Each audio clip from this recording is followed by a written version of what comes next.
Hi అండి, అందరికీ నమస్కారం. ఆంధ్రప్రదేశ్ ప్రభుత్వంలో ఉన్న మహిళలందరికీ ఏపీ ప్రభుత్వం ఒక భారీ శుభవార్తను అందించింది. అదేంటంటే స్వయం ఉపాధి కల్పించాలనే ఉద్దేశంతో ఉచితంగా కుట్టు మిషన్స్ పంపిణీ చేస్తూ అదేవిధంగా ట్రైనింగ్ కూడా ఇస్తారు. సో ఈ పథకం ఎప్పుడు ప్రారంభమైంది, అలాగే ఈ పథకానికి ఏ డాక్యుమెంట్స్ కావాలి, అలాగే ఈ స్కీమ్కి సెలెక్ట్ అయిన తర్వాత మన ట్రైనింగ్ ఎక్కడ ఉంటుంది, అలాగే ట్రైనింగ్లో ఏం నేర్పిస్తారు, ట్రైనింగ్ పూర్తయిన తర్వాత కుట్టు మిషన్స్ ఎలా ఇస్తారు అనేటువంటి వివరాలు ఈ వీడియోలో పూర్తిగా ఎక్స్ప్లెయిన్ చేస్తాను. వీడియోని ఎక్కడా స్కిప్ చేయకుండా చివరి వరకు చూడండి. అలాగే ఈ వీడియోని లైక్ చేసి మీ ఫ్రెండ్స్కి షేర్ చేయండి. రాష్ట్రంలో ఉన్న బీసీ మరియు ఈడబ్ల్యూఎస్ కులాలకు చెందినటువంటి మహిళలు ఎవరైతే ఉన్నారో వారు అప్లికేషన్స్ అప్లై చేయడానికి అర్హత కలిగి ఉంటారు. దీనికి సంబంధించిన అప్లికేషన్స్ మీ గ్రామ వార్డ్ సచివాలయంలో సబ్మిట్ చేయవలసి ఉంటుంది. ఈ స్కీమ్ని మార్చి 8 అంటే అంతర్జాతీయ మహిళా దినోత్సవం రోజున ప్రారంభించారు.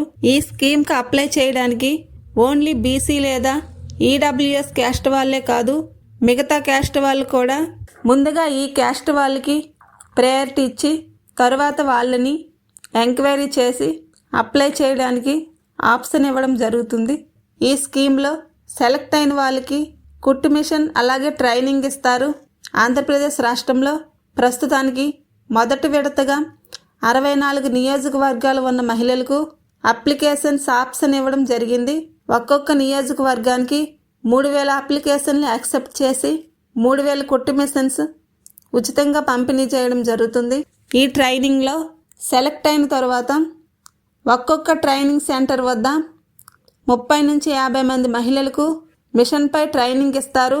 అదేవిధంగా ఈ ట్రైనింగ్ అనేది 45 డేస్ నుంచి 90 డేస్ వరకు ఉంటుంది. అలాగే ట్రైనింగ్ సమయంలో మొబైల్లో అటెండెన్స్ తీసుకోవడం జరుగుతుంది.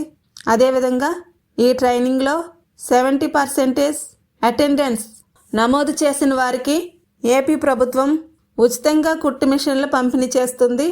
దీనికి సంబంధించి ఆంధ్రప్రదేశ్ ప్రభుత్వం ఇప్పటికే 255 కోట్ల నగదు బడ్జెట్ రూపంలో రిలీజ్ చేయడం జరిగింది.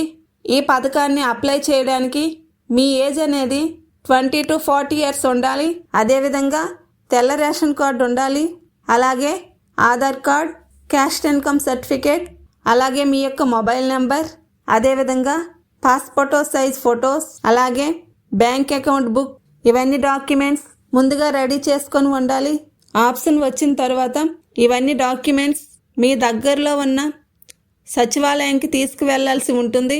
ఓకే ఫ్రెండ్స్, ఇలాంటి యూస్ఫుల్ వీడియోస్ కోసం ఈ ఛానల్ని సబ్స్క్రైబ్ చేసి ప్రక్కనే ఉన్న బెల్ ఐకాన్ను క్లిక్ చేయగలరు. Thank you.